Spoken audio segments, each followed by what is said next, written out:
اعتکاف ایسی عبادت ہے جس میں اللہ اس کے رسول صلی اللہ علیہ وسلم کی محبتیں، شفقتیں، عنایتیں بندے پر موسلا دھار بارش کی طرح برستی ہیں۔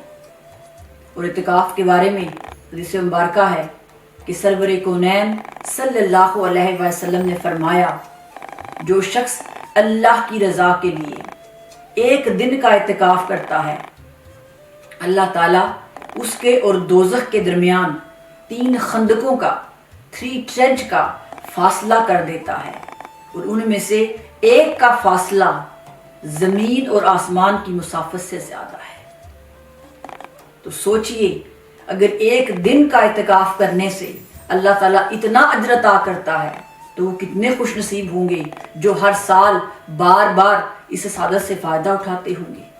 دوسری حدیث مبارکہ جسے سیدنا عبداللہ بن عباس رضی اللہ عنہما روایت کرتے ہیں کہ آقا علیہ السلام نے فرمایا، اعتکاف کرنے والا گناہوں سے محفوظ ہو جاتا ہے اور اسے ان عملاً تمام نیکیوں کا اجر ملتا ہے جب وہ حالت اعتکاف میں ہوتا ہے۔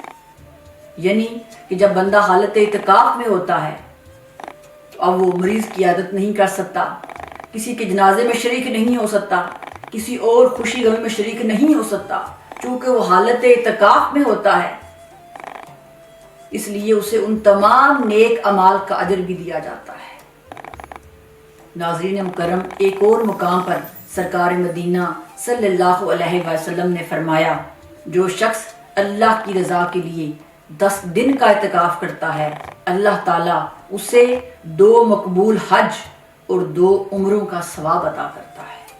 ناظرین کرام، حدیث مبارکہ سے یہ بات واضح ہو گئی ہے کہ اللہ تعالیٰ کے ہاں اعتکاف اور اعتکاف کرنے والوں کا مقام کتنا بلند ہے۔ اس لیے ہم سب مسلمان بہن بھائیوں کو کوشش کرنی چاہیے کہ کسی خاص معقول اور مجبوری نہ ہو تو ہم ضرور کوشش کریں کہ ہم اعتکاف ضرور کریں۔ اگر ہر سال نہیں کر سکتے تو زندگی میں کم از کم ایک بار ضرور اعتکاف بیٹھنے کی کوشش کریں۔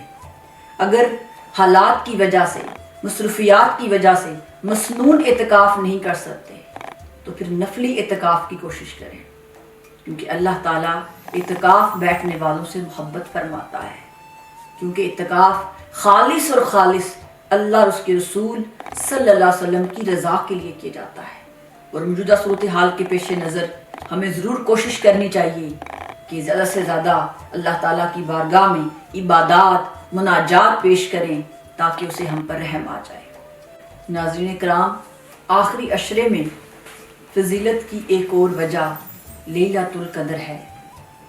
لیلۃ القدر خیر و برکت والی رات ہے، اور اللہ تعالیٰ نے اس ایک رات کو 1000 مہینوں کی عبادت سے افضل قرار دیا ہے، اور جمہور علماء کا اس بات پر اتفاق ہے کہ لیلۃ القدر امت محمدیہ صلی اللہ علیہ وآلہ وسلم کو اللہ تعالیٰ کی طرف سے بطور انعام عطا کیا گیا ہے، جو اس سے پہلے کسی اور امت کو عطا نہیں کیا گیا۔ یہ رات بڑی خیر و برکت والی اور قدر و منزلت کی رات ہے۔ یہ رات جسے شب قدر کہتے ہیں، یہ آخری عشرے کی طاق راتوں میں پائی جاتی ہے۔ اور لیلۃ القدر کی ایک خاص وجہ کہ اس میں اللہ رب العزت نے اپنا کلام قرآن مجید نازل کیا ہے۔ سورہ القدر میں اللہ تعالیٰ فرماتا ہے کہ بے شک ہم نے قرآن کو شب قدر میں نازل کیا ہے، اور تم کیا سمجھتے ہو کہ شب قدر کیا ہے؟ شب قدر فضیلت و برکت اور اجر و ثواب میں 1000 مہینوں سے بہتر ہے، اور اسے آخری طاق راتوں میں تلاش کرنا چاہیے۔ عائشہ صدیقہ رضی اللہ تعالی عنہا روایت کرتی ہیں کہ آقا علیہ السلام نے فرمایا، شب قدر کو رمضان کے آخری عشرے کی طاق راتوں میں تلاش کرو۔ اور طاق راتیں کیا ہیں؟ 21ویں شب یا 23ویں یا 25ویں یا 27ویں یا 29ویں یا رمضان کی آخری رات ہے۔ یہ طاق راتیں بندہ مومن کے لیے اللہ تعالیٰ کا بہت بڑا انعام ہے۔ اور آقا صلی اللہ علیہ وسلم نے فرمایا جس شخص نے حالت ایمان میں ثواب کی نیت سے شب قدر کی رات قیام کیا اسے پھر ساری رات عبادت کی توفیق دی جاتی ہے اور اللہ تعالیٰ اس بندے کے اگلے اور پچھلے سارے گناہ بخش دیتا ہے۔ تو ناظرین کرام، وہ قدر والی، وہ برکت والی، وہ خیر والی رات ان طاق راتوں میں موجود ہے۔ آئیے ہم سب مل کر اس خیر و برکت والی رات کو ڈھونڈیں اور اللہ تعالیٰ کی بارگاہ سے بے پناہ انعامات اور فضل کو پائیں۔ ناظرین کرام، تاجدار انبیاء صلی اللہ علیہ وسلم کی ذات ہمارے لیے اسوہ اور نمونہ ہے اور ہم سب اللہ کی رحمت، بخشش اور مغفرت کے محتاج ہیں۔ جو مالک ہیں جنت کے، وہ آخری عشرے کو عبادتوں، ذکر و فکر اور مناجات کے ساتھ سجایا کرتے تھے اور یہ ہمارے لیے سنت بنا دی گئی ہے کہ جو جنت کے مالک ہیں وہ مالک ہو کر اللہ کے حضور ایسے پیش ہوتے ہیں، تو پھر امت کو بھی چاہیے کہ اس آخری عشرہ کو ضائع نہ کرے۔ اس کی گھڑیاں بڑی بابرکت ہیں، اس کے لمحے بڑے سعادتوں والے ہیں۔ ہمیں چاہیے کہ ان سعادتوں کو، ان لمحوں کو اللہ کی یاد میں، اس کی عبادت میں گزاریں۔ اور ناظرین کرام، اللہ تعالیٰ کی اپنے بندوں سے محبت کا عالم تو دیکھیے۔ دوزخ تو اس نے بنائی ہے، لیکن وہ یہ نہیں چاہتا کہ اس کے بندے دوزخ میں جائیں۔ اسی لیے اس نے ہمیں دوزخ سے بچنے کی دعا بھی سکھا دی ہے، جو آخری عشرہ میں ہمیں کثرت کے ساتھ دعا کرنی چاہیے کہ اللہم اجرنی من النار، اللہم اجرنی من النار، اے ہمارے رب ہمیں دوزخ کی آگ سے بچا، ہمیں دوزخ کی آگ سے پناہ عطا فرما۔ تو ہم سب کوشش کریں کہ کثرت کے ساتھ بار بار اس دعا کو پڑھیں، کیونکہ یاد رکھیں مانگنے والے کو ضرور عطا کیا جاتا ہے۔ وہ رب رحمان ہے، اپنے در پر آئے ہوئے سوالیوں کو واپس نہیں بھجواتا، وہ کچھ دے کے ہی بھیجتا ہے۔ تو جو مانگو گے وہ عطا کرے گا، تو پھر کیوں نہ اس سے اپنی معافی اور نجات کا سوال کریں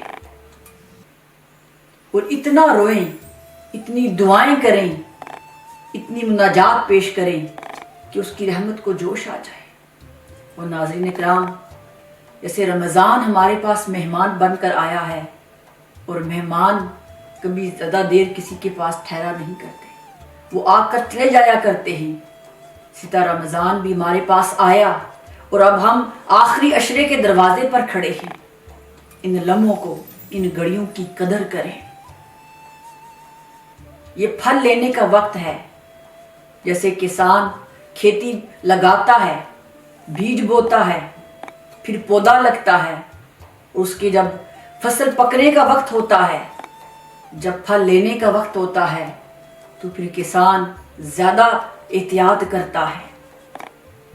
ہم نے بھی اللہ کی رضا کی خاطر اپنی خواہشات کو مارا، اپنے نفس کو کچلا، بھوک اور پیاس کو برداشت کیا، راتوں کو قیام کیا۔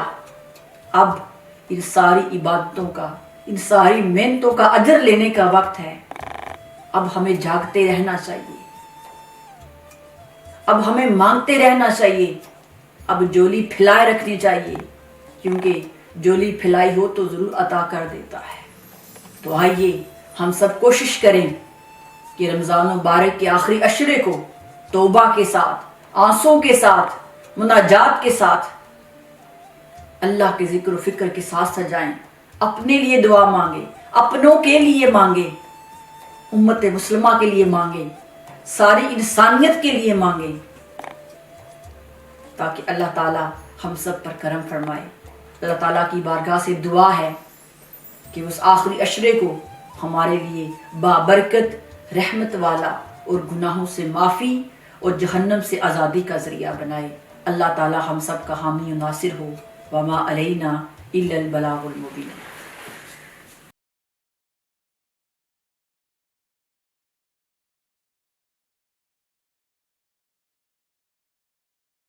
کرونا وائرس کووڈ 19 کی موجودہ کرٹیکل سچویشن سے آپ سب بخوبی آگاہ ہیں۔ مشکل کی اس گھڑی میں دکھی، لاچار اور بے بس لوگ ہماری مدد کے منتظر ہیں۔ منہاج ویلفیئر فاؤنڈیشن ناروے دن رات دکھی انسانیت کی خدمت میں مصروف ہے۔ آئیے مشکل کی اس گھڑی میں اپنے زکوٰۃ، صدقات منہاج ویلفیئر فاؤنڈیشن کے فوڈ بینک میں جمع کروائیں۔ آئیے نیکیوں کے ایک سفر میں ہمارا ساتھ دیجیے تاکہ حقداروں تک ان کا حصہ پہنچے۔ بہت شکریہ۔